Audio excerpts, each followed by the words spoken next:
어느 가정에게나 첫 아기는 굉장히 중요하죠. 저도 아이가 둘이 있죠. 둘이 있는데 첫 아이를 낳을 때 그때 일이 정말 어제 일처럼 눈에 선합니다. 아직도 기억이 나요. 어제 일 같아요. 아내가 병원에서는 아내를 이렇게 진찰을 하고 진료를 하고 이제 언제 나와도 될 거 괜찮을 것 같아요. 이제 배 아프면 신호가 오면 병원으로 얼른 오세요. 라는 이야기를 듣고 집에서 머물고 있는데 정말 신기하게 며칠 뒤에 이제 몸에서 신호가 오는 겁니다. 출근하려고 준비하는데 아내가 이제 저를 붙들고 이제 아이가 나올 것 같다라고 이야기해서 얼른 우리 예약했던 병원에 전화를 하고 아내와 함께 차를 타고 급하게 출발을 합니다. 출발하기 전에 아내가 이제 신발을 신는 동안에 이제 짐들을 가지고 가야 되잖아요. 미리 다 이렇게 패키지를 해놨던 짐을 딱 사들고 가면서 안방을 둘러봤어요. 다 둘러봤어요. 이제 조금 있으면 이 집에, 이 방의 주인도 달라지겠구나. 지금까지는 부부였던 우리가 주인이었다면 이제 아이의 물건으로 가득 차겠구나. 그런 생각을 하고 산부인과로 달려간 겁니다. 그리고 정말 하나님께 축복하셔서 크게 어려움 없이 이건 제 입장이고요. 아내는 힘들었겠지만 크게 어려움 없이 몇 시간 만에 아이가 나왔어요. 첫 아이다 보니까 모든 게 다 신기한 거예요. 제 입장에서는. 모든 게 다 신기하고 모든 게 다 조심스러운 거예요.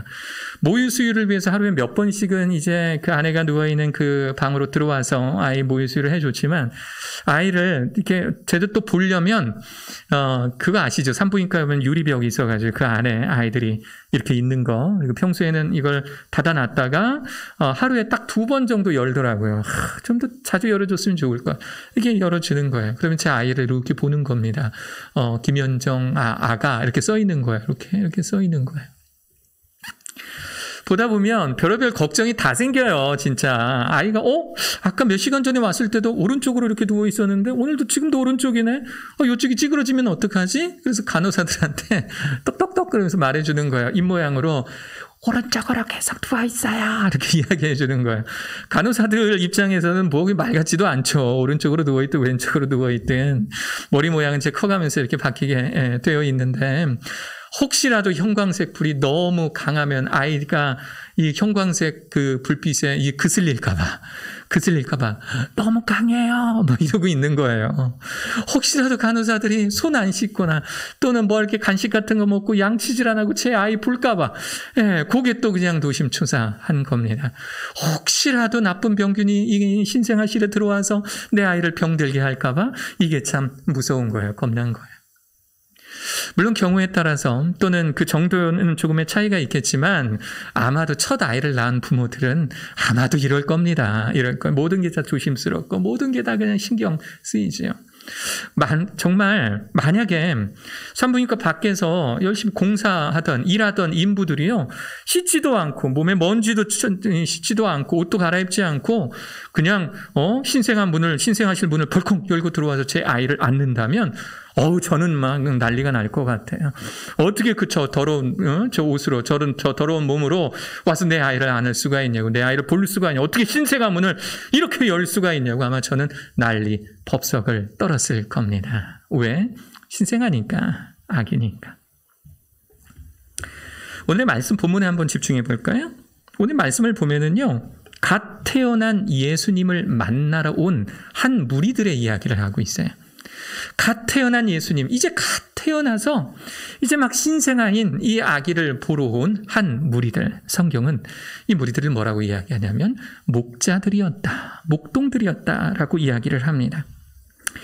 이 이야기는 그저 성탄절의 동화 같은 이야기로 치부하기에는요 굉장히 많은 의미들이 들어가 있어요. 이 이야기 속에는요 앞으로 예수님께서 어떠한 삶을 사실지에 대해 이야기하고 있고요, 인간 하나님으로서 인류의 어떤 역할을 하실지에 대한 이 예언, 많은 복선들이 오늘의 이 이야기 속에 깔려 있는 것입니다. 8절 이렇게 시작하죠. 그 지역의 목자들이 밤에 밖에서 자기 양떼를 지키더니. 이 지역은요, 어디나, 언제나, 어디에서나 풀을 볼 수 있는 지역이 아니에요. 예전에 이제 성지순례 갔었을 때,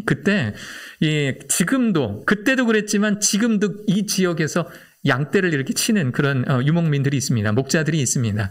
버스가 잘 달리다가 갑자기 섰어요. 그래서 왜 섰나? 차들이 다 섰네? 사고가 났나? 그래서 이렇게 보니까, 앞유리 통해서 보니까, 막 이제 양들을 치던 이 양들, 이 염소들이 길을 가로지러 가는 거예요. 그러니까 목자는 그걸 또 그냥 이 양들이, 염소들이 한두 마리가 아니니까 보통 수십 마리, 막 100마리 막 이렇게 끌고 다니니까 얘네들 빨리빨리 이렇게 치운다라고 해도 시간이 한참 걸리는 겁니다. 성지순례 가는 저희들 입장에서는 좋죠. 때는 이때다 또 가이드 하시는 목사님이 자, 예전에 2000년 전에도 저런 모습으로 양들을 쳤을 거예요 라고 이야기를 했는데 정말 실감이 났어요. 그런데 자세히 보니까 정말 그곳에는 풀이요 어디에나 있는 게 아니더라고요. 이곳은 기본적으로 건조합니다. 우리 광야라고 부르는 곳이 있잖아요. 광야와 사막은 조금 달라요. 사막은 그냥 사시사철, 사시사철도 없죠. 그냥 모래사장이에요. 그냥 모래밭인 것, 모래먼지가 풀풀 날리는 곳을 사막이라고 한다면, 광야는 비가 좀 오면 군데군데 풀이 납니다. 때로는 나무들도 자라요. 그러면 양을 치는 이 목자들은 어디에 풀이 많은지 멀리서 보고 저기 풀이 많다. 그러면 그곳으로 양과 염소를 끌고 가는 겁니다. 그곳에서 먹여요. 거기에 있는 풀들을 다 먹이면 또 찾아보는 거예요. 저기 풀이 많다. 그럼 또 저쪽으로 갑니다. 이렇게 한번 나가면 며칠 또는 몇 주일, 그거보다 더 오랜 시간 동안 양을 쳐야 하는 그 사람들이 바로 목자입니다. 이들은요, 야생의 들짐승들로부터 이 양떼들을 지켜내야 했기 때문에 매우 고단한 밤을 보냈을 거예요. 힘든 밤을 보냈을 거예요. 근데 바로 이 목자들에게 주님의 천사가 나타납니다. 2장 9절부터 이렇게 말씀이 시작이 돼요. 주의 사자가 곁에 서고 주의 영광이 그들을 두루비치매 크게 무서워하는지라. 천사가 이르되 무서워하지 말라. 보라, 내가 온 백성에게 미칠 큰 기쁨의 좋은 소식을 내가 너희들에게 전해줄게. 오늘 다윗의 동네에 너희를 위하여 구주가 나셨으니 곧 그리스도 주시니라. 너희들이 그렇게 기다렸던, 이스라엘 민족이 그토록 기다렸던 메시아 그리스도가 이제 태어났다라는 것을 선포해 주고 있어요. 너희가 가서 강보에 쌓인 구유에 누워있는 아기를 보리니 이것이 너희에게 표적이니라 하더라 라고 말해주고 있는 겁니다. 놀랍게도 정말 놀라운 일이에요.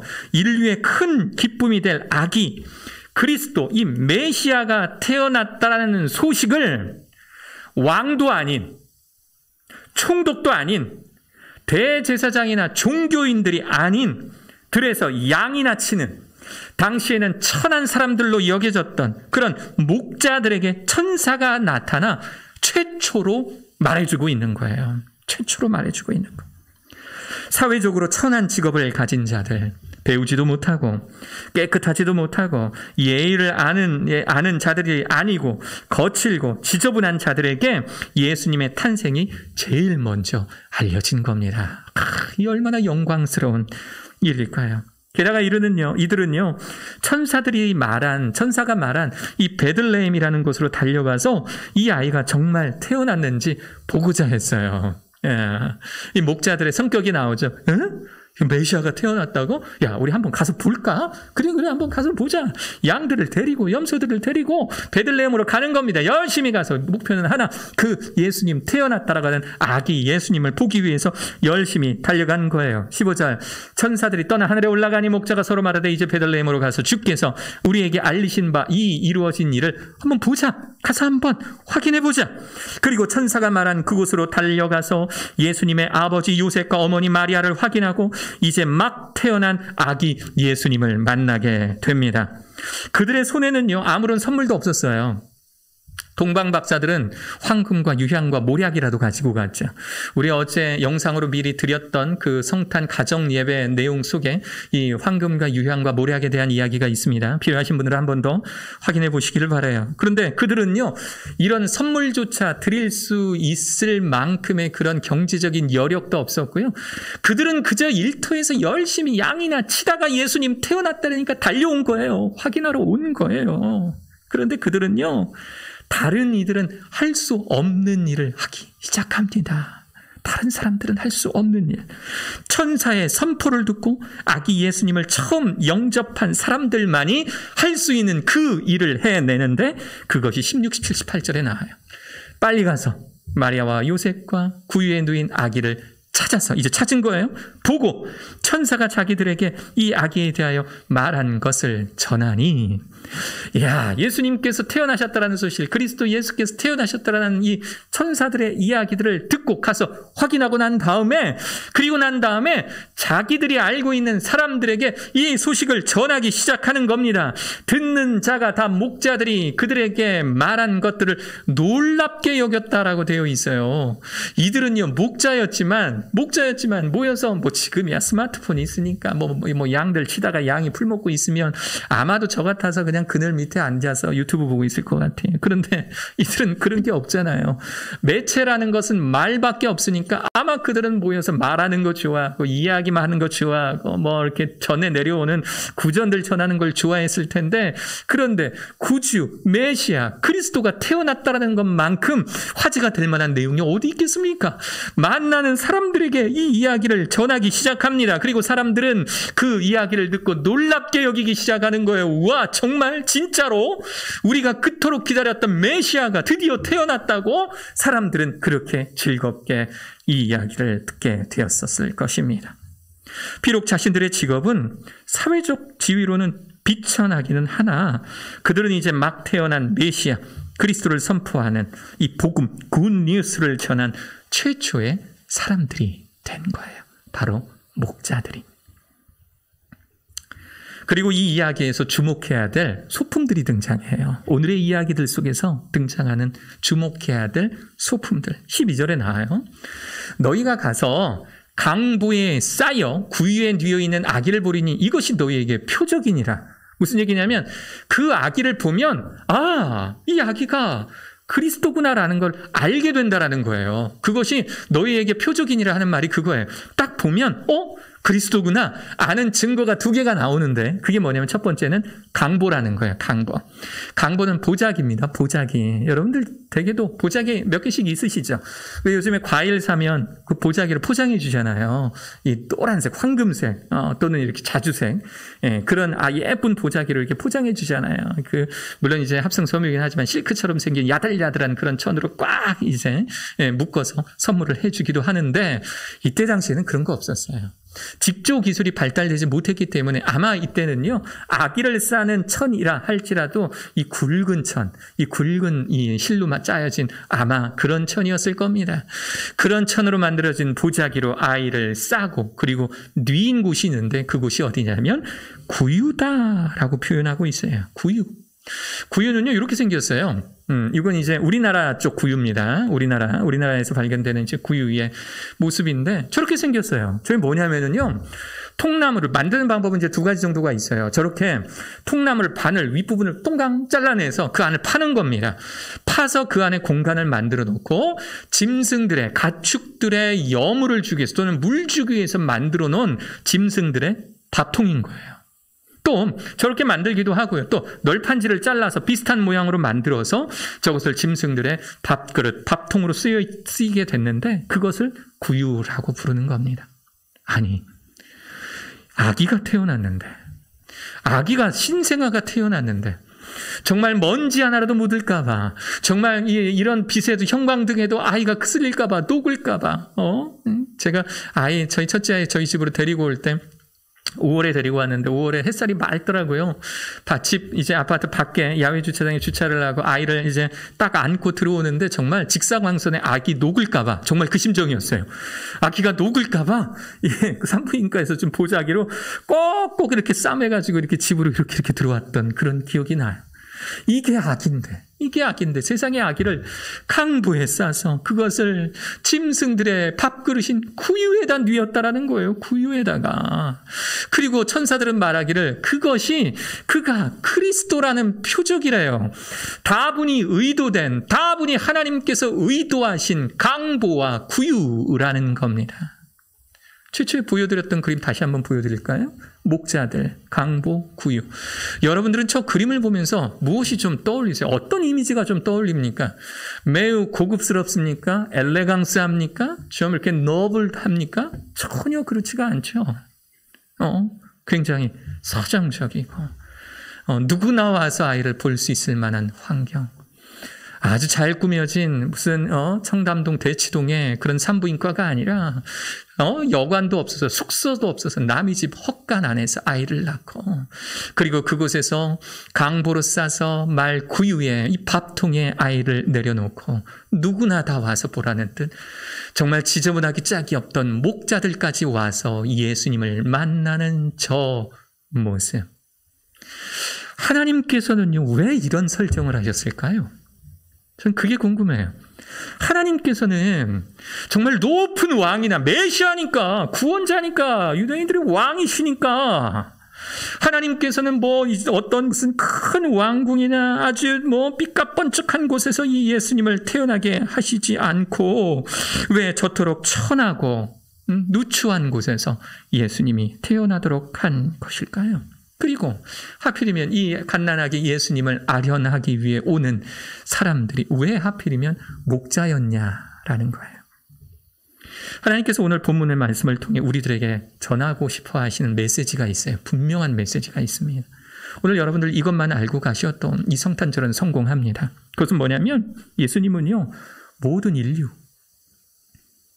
남자든 여자든 가난한 자든 부유한 자든 인종과 상관없이 흑인이든 백인이든 황인족이든 심지어 그들이 이전에 어떤 종교를 믿었던지와 상관없이 모든 인류를 위하여 이 땅에 오신 분, 이것이 예수님의 정체성인 거예요.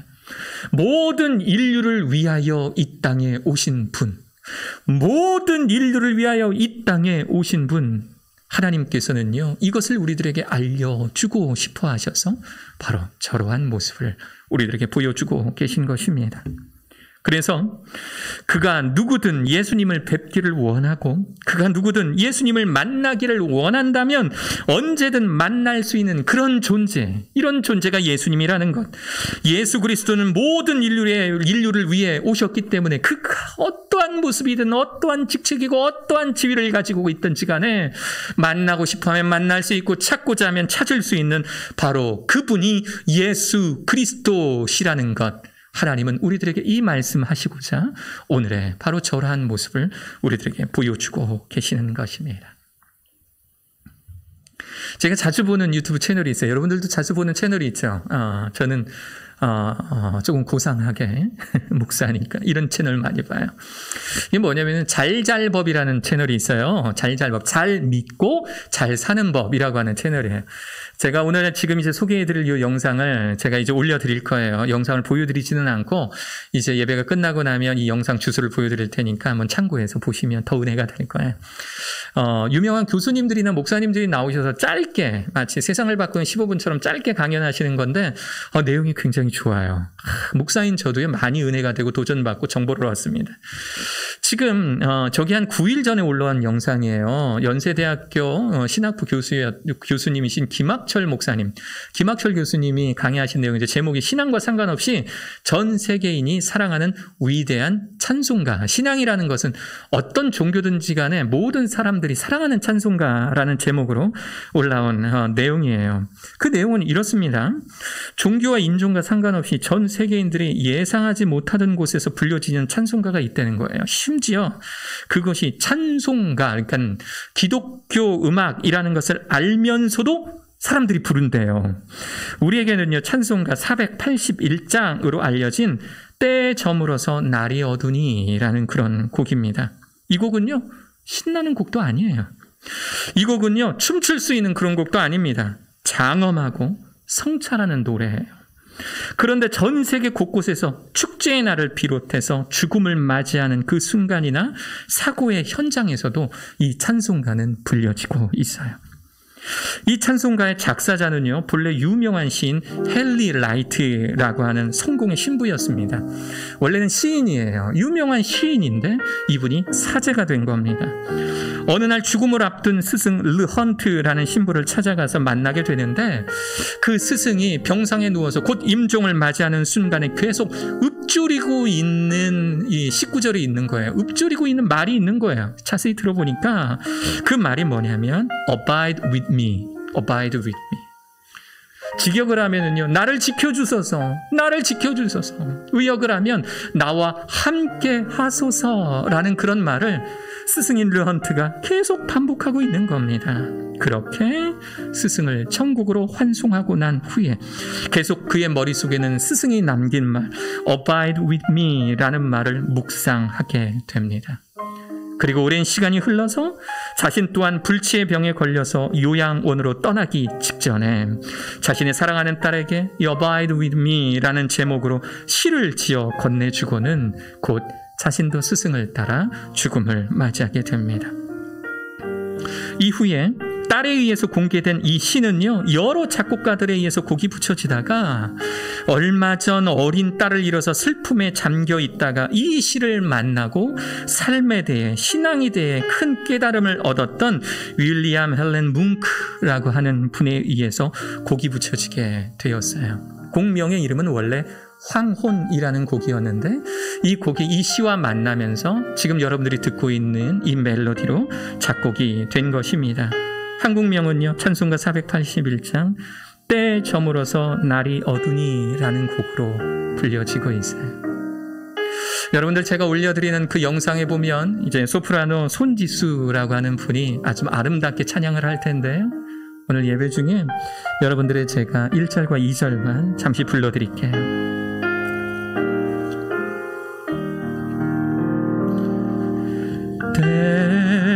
저물어서 날이 어두니 구주여 나와 함께 하소서. 내 친구 나를 위로 못할 때 날 돕는 주여 함께 하소서.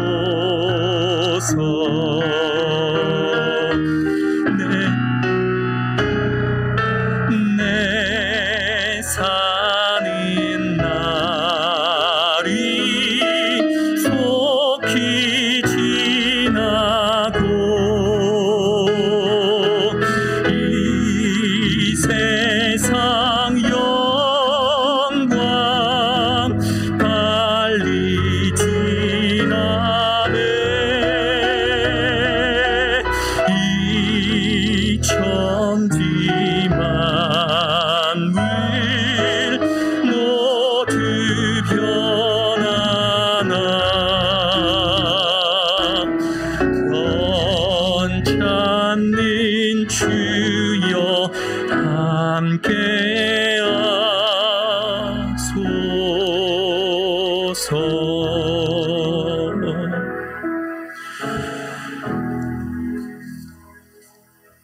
이 찬송가는요, 축구의 종주국인 영국에서 1927년 중국 축구대회에서 가장 큰 대회가 FA컵입니다. 이 FA컵 결승전에 선수들이 입장하기 직전 전 관중들이 하나 되어서 모두 기립한 상태에서 이 찬송가를 부릅니다. 놀라운 사실은 현대의 영국인들의 상당수가 자신들은 종교가 없다라고 이야기를 해요.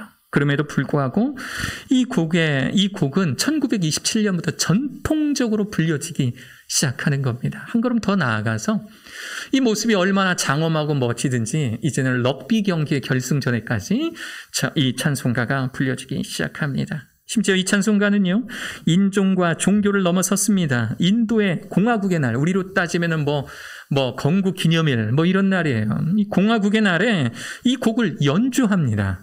연주예요. 저렇게 이 밴드가, 이 브라스 밴드가 모여서 이 찬송가를 연주합니다. 놀라운 사실은 그들은 힌두교인들이고요. 그들은 이 곡이 기독교 찬송가라는 것을 알면서도 연주해요. 이렇게 하는 이유는 바로 이 인도 공화국의 아버지인 마하트마 간디가 이 곡을 사랑했기 때문에 그렇습니다. 얼마 전에는 국방부에서 이거 아무래도 아닌 것 같다. 전통이라고 하지만 우리는 힌두교 국가인데 이 찬송가를 해마다 이때마다 이 건국기념일에 우리가 이 찬송가를 연주하는 것은 옳지 않다. 내년부터는 부르지 않겠다. 연주하지 않겠다라고 했다가 국민들의 반대에 부딪혀서 한 해도 쉬지 않고 올해도 확인해 보니까 올해도 연주했어요. 올해도 인도의 공화국이 날 때 이 찬송가는 연주가 되었습니다.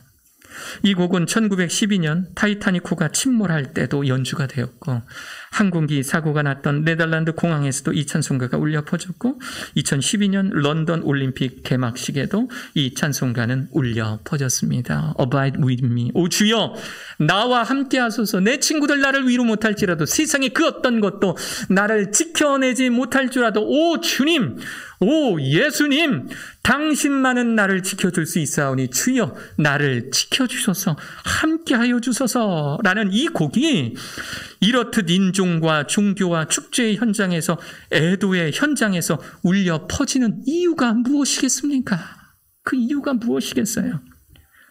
예수 그리스도는 온 인류를 위하여 오신 분이기 때문에 그렇습니다.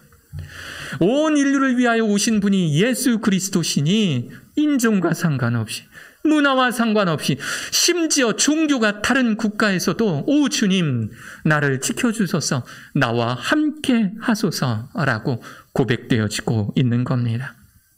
예수님은요 한 집단의 전유물이 아닙니다. 심지어는 여러분은 한 개인의 여러분들 가족만의 예수님 아니에요. 한 인종의 전유물도 아니고 한 지역과 한 문화권의 예수 그리스도가 아닌 우리가 규정지은 모든 것을 초월하시며 온 인류의 구원자 되신 예수 그리스도이심을 믿으실 수 있는 살아가는 저와 여러분 되시기를 축원합니다. 저는 이번 성탄절을 맞아서 예수 그리스도를 마음에 품은 목자와 같은 우리들, 저와 여러분들 말하는 거예요. 이 세상 살면서 온갖 세상의 더러운 때와 찌꺼기들을 만난 우리가 마치 2000년 전 태어난 말구에 놓인 그 예수님을 만나러 오는 것처럼 이번 주일에도 어김없이 주님 앞에 나와서 여러 가지 방법으로 때로는 현장에서 온라인으로 예배 드릴 수 있는 이유는 무엇이냐면 바로 예수 그리스도께서는 온 인류를 위하여 오신 분이기 때문에 그렇다라는 것입니다. 만약에 왕궁에서 태어나서 제일 좋은 산부인과에 태어나서 아무나 범접할 수 없는 곳에 예수님께서 그런 곳에 오셨고 예수님께서 미리 예약된 사람 마리아와 요셉이 미리 그 예약된 명단을 보고 이 사람은 돼 안 돼를 판단하는 그런 환경 가운데서 태어났다면 예수님은 어떤 특정한 한 부류의 예수님에 불과했을 거예요. 예수님은 한 인종이나 한 문화권에 불과한 예수님에 불과했을 것입니다. 그러나 그 예수님 모든 인류를 위하여서 스스로 낮고 낮은 곳으로 한 동네의 베들레헴 시골 동네의 마국간에서 태어나 강보에 쌓여서 구유에 누이신 바로 그 예수님, 그리고 그 예수님을 아련하기 위해 찾아온 더럽기 그지없던 이 목자들의 모습을 통해서 이 모습을 통해 과연 우리는 2021년 이제 2022년을 준비하는 우리는 어떤 모습으로 살아가야 될지를 묵상해 보았어요. 그 정답은 16절에서 20절에 나옵니다. 빨리 가서 마리아와 요셉과 구유에 누인 아기를 찾아서 보고 천사가 자기들에게 이 아기에 대하여 말한 것을 전하니 듣는 자가 다 목자들이 그들에게 말한 것들을 놀랍게 여기되 마리아는 이 모든 말을 마음에 새겨 생각하는지라 목자들은 자기들에게 이르던 바와 같이 듣고 본 그 모든 것으로 인하여 하나님께 영광 돌리고 찬송하며 돌아가니라. 우리는 먼저 믿는 자로서 예수 그리스도를 먼저 알았으니까 예수 그리스도가 어떤 분인지를 우리 알았으니까 이제 우리가 이 땅 가운데 살아가는 우리가 해야 될 일은 뭐냐면 아직 예수님을 모르는 자들, 예수님이 계심은 알지만 예수님께서 계심은 알지만 그분에 대한 의미를 제대로 인식하지 못하는 자들에게 우리는 찾아가서 예수님은 이런 분이다. 예수님은 너와 나를 위해서 이 땅에 오셨고 우리의 죄악을 감당하시기 위해 오신 바로 그러한 인간 하나님이시나 낮고 낮은 인간의 모습으로 오신 분이 예수 그리스도시다라고 선포하는 것, 그것이 2021년 목자인 2021년 더럽기 그지없고 정말 추하지만 우리를 위해 낮은 자세로 오셔서 우리가 친히 만날 수 있는 그 예수님을 아는 우리가 해야 될 일은 바로 그 예수님을 전하는 것임을 마음속에 새기실 수 있는 여러분 되시기를 축원합니다. 이 성탄절에 그저 이 성탄절에 그저 따뜻함만 느껴서는 안 돼.